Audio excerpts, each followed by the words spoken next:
Hey guys, the Terminator 360 here, and today we will be reviewing the Final Battle Collection. I will have timestamps in the description to what anything is if you want to watch a specific dragon, the mech, or the minifigures. Make sure to drop a like on this video and hit that subscribe button. With having all that said, let's get into it. Alright, the Overlord Dragon, I have a pretty mixed feelings on this set. Like, it is so good to finally have it after all these years. The final battle was like in, 2012? And he's finally here. But there are a few complaints though. One, the wings, they have no mesh in them, like so a lot of the other dragons. And that would be more accurate to the show.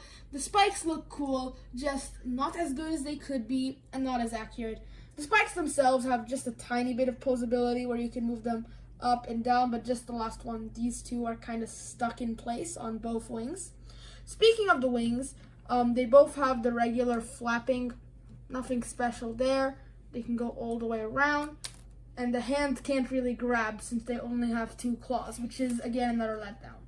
But something really, really cool is the tail. You can see it has two other giant spikes at the back here, just like the wings, and I think they work a lot better back there. And it swishes around very smoothly.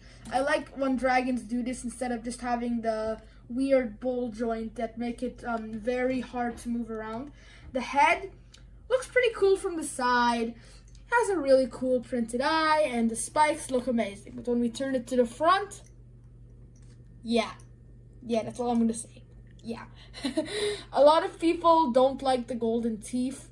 I'm not the biggest fan of them, but I do think they give some very much needed contrast. I'm just gonna make him like in a really funny pose right now. When you get his legs all the way out, then have him looking at you like that. Yeah. All right, let's move on. Next up, we have the Golden Dragon, and I think the spikes here work a lot better than this one on the Overlord Dragon. I did upgrade it a bit. I have a photo of the original thing on the screen. You can see it had two big swords and then a short one, and I thought it looked better with all three like that. The head, much better. It has a lot more detail. It's accurate, doesn't have the golden teeth, doesn't look like something weird from the front. It actually looks like a dragon. And then the other side is basically the same thing. The hands are a little bit flimsy. They're really easy to pull off, but they can still move pretty fine. And again, two claws, so that's another thing. It can't grab things as well. But it's not that big of a deal on this one because of its size. I really like how it matches the Lloyd minifigure, which I have on the back just to compare. It really fits together pretty well. I like the shuriken flag they included on the back, while that wasn't in the show. Again, nice contrast. On the back, it has that thing that's really hard to move around. Just I was talking about in the Overlord Dragon, again, these two were originally small swords. I made them big to better fit the proportions. Now, while this, I don't like it as much, it is really good for photos since you can keep it in all these intricate poses without it like swishing around. So, again, there's always pros and cons for something. If we open the mouth, you can see it has a stud shooter in it. So I'm gonna plop a stud in there. Got it. So when you press down on the mouth, it's like it's spitting out energy. And I think that's pretty cool. Now, while this is much smaller and less intricate, I think it does a whole lot of a better job of being a good set and replicating from the show. Next up, we have Lloyd's Golden Mech, or the first Ninjago Master's Golden Mech that he used right before the big fight between the Overlord Dragon and his Golden Dragon. This mech may be smaller than other Ninjago mechs that we recently get, but it is still pretty good and holds up to many standards. First of all, it is very poseable in both the arms and the legs. You can go up and down. This little thing, not that much, but it can still do a little bit. You can go that way and that way, but again, limited to the up and down. The legs have really cool knees like Zane's Titan Mech recently got with the ball joint, so they can be on their knees, and I think that's pretty cool. It can kick forward, backward, and sideways. Speaking of sideways, here's just kind of a really cool look of it from the side. The sword fits in perfectly with the hand because if you go up here, you can see it has a little Technic pin. And the sword fits right in it, and you clench it. Now let's go to the upper area of the mech. You can see it has a really cool cockpit for Lloyd with some controls which don't make sense because it's supposed to be the first Ninjitsu Master's mech and ancient relic, but whatever, it doesn't really matter that much to me. And then the kind of rice hat they gave it looks super cool. The printed tile, might I add, not a sticker, which always has a really cool feel to it. It just feels cleaner and better quality. Then I really like this kind of backpack thing where they have the 4 spikes sticking out and the flag, as you can see right there. I did it that way so you guys can see it, but it should be facing the back for most of the time. This is one of the better sets that came out of the final battle, and I really appreciate we got it. It wasn't a huge part, so I'm pretty surprised they made a set out of it instead of something like Borg Tower where they actually fought. Now, I saved the best for last here, the Ultra Dragon. Now, if you remember, this was during the final battle. Wu, Misako, and Dr. Julian were riding it, but I put the Legacy Lloyd minifigures. That's what LEGO had riding it on the box art and promotional photos. If you remember, the original 4 ninja each had an elemental dragon, and they kind of went on a spirit quest, and they came back as this all-in-one 4 ultimate dragon. Now let's take a look at each head and who it belongs to. First, here we have Kai's head, the dragon of fire. They are brick built heads, which doesn't look as nice, but the eyes look absolutely incredible. He has some fire here. The mouth can be opened. No, nothing special in there, but I do like how it's smooth and not studded. And then he also has a stud shooter here, which you can just fire out. Next up, we have Zane's dragon with these icicle things coming out. They can also be used for really cool weapons. Again, same concept, but this time light ice instead of the yellow Kai had. Mouth opens up, and he has that blue circle in there. Pretty cool. Then he has another stud launcher. Cole, he has these 2 giant horns. Same thing, stud launcher, mouth opens, and he also has the brown here to replicate Earth. And now probably the most intricate one, Jay, he has lightning coming up from there. From the back, he has all sorts of spikes, and I think he's the best head. Again, mouth opens, and stud shooters. Now, you can see up here we have this handle, and that's mostly used for carrying purposes, but something really fun you can do with it is kind of flap the wings. I really like when they include stuff like that can be used as a carrying function, because if you own this or any other Lego Dragon, it has such an irregular shape and it's so hard to carry. So that handle is pretty amazing. Alright, the tail, pretty awesome.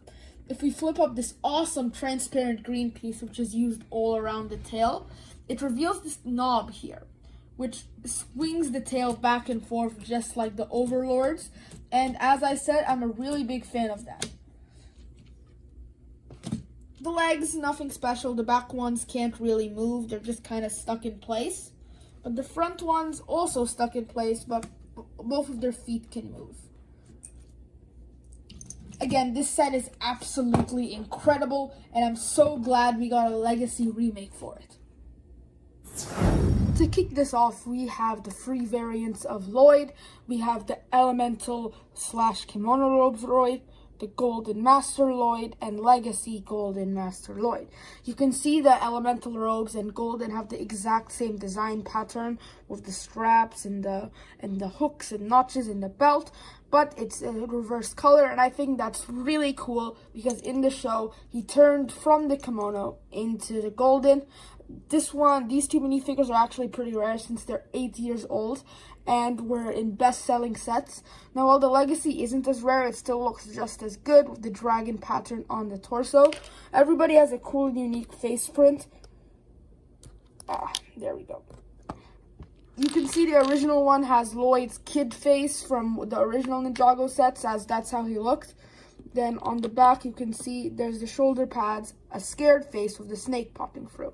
Next one, we have a golden face, which is inaccurate, but I think it's a cool touch to the minifigure. No alternate expression, but as you can see, this time a dragon peeking through. Now, by far, the Legacy one has the best face, in my opinion, with the gold and the green eyes. It just looks incredible. Then on the back, you can see he has its little stern expression. And if we take off the shoulder pad, you can see there he has an awesome symbol. Next up, we have Kai, Zane, Jay, and Cole in their elemental / kimono robes. They have the same pattern as Lloyd, as you can see, with their color as the main straps, belts, and some notches. I really like how they use the ZX armor, that's the hood and shoulder pieces, for everybody. I really feel it gives it a nice pop. Some of these actually didn't come with the shoulder pads, but they did have them in the show, so I just put them on there to make it more accurate. Everybody has their regular pre-animation change face. And everybody, of course, has back printing just like Lloyd. You can see Kai's logo sticking out there. Zane's, Jay's, and Cole's. Overall, these are actually some of my favorite ninja suits just because of how unified they look.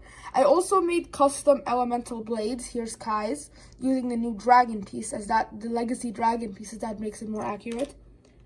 Here is Cole's. He had a light green, which some people thought was foreshadowing to him becoming a ghost. Then we have Jay's, which is just a regular blue.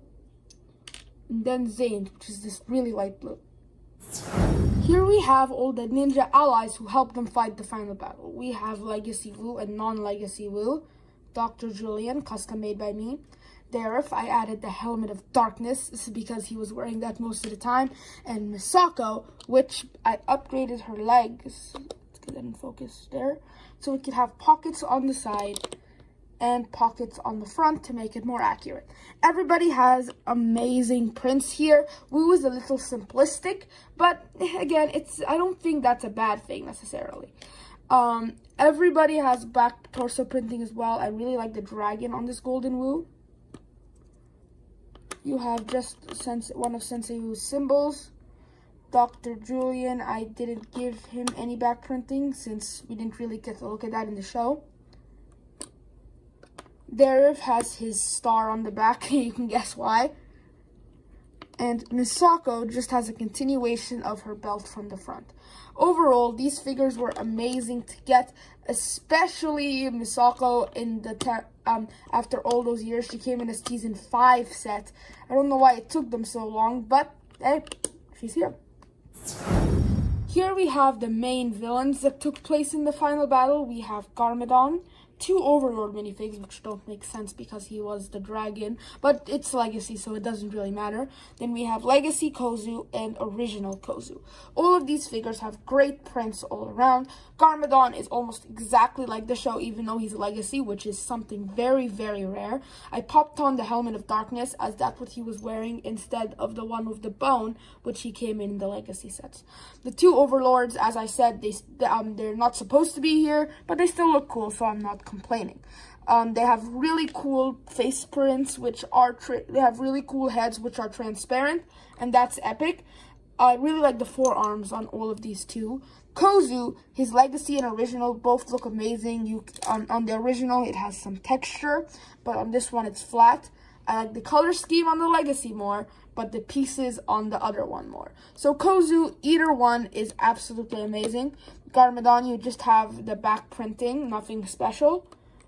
You have just some purple energy coming from the back to make it feel more complete for the Overlord. And here we have his golden spine, which I think looks much better than just the energy. Then here we have Kozu. He has his regular torso is just a regular Stone Army torso, but it still looks very cool from the back. Then the other Kozu, he has a very special back print, which can be used in a lot of customs. Alright, here we have the Stone Army. On this side we have 3 of the Legacy Stone Army, and on the other side we have 3 of the original Stone Army. You can see on both ends everybody has very similar prints. Like all the Legacy have the same torso and leg printing, except this one, since he's short, he has plain black legs. And for the originals, while these two have the same printing, I really like the variety on the special one here. The old ones, the Legacy have these rice hats, which are very different from the old ones, which have these rice hats. Honestly, the Stone Army, it doesn't really matter, Legacy or original. They're both very similar, and they work for what they are, an army. Hey guys, thanks for watching. Make sure to like and subscribe, and hit that bell to get notified when I upload future videos. Signing off for now. See ya next time.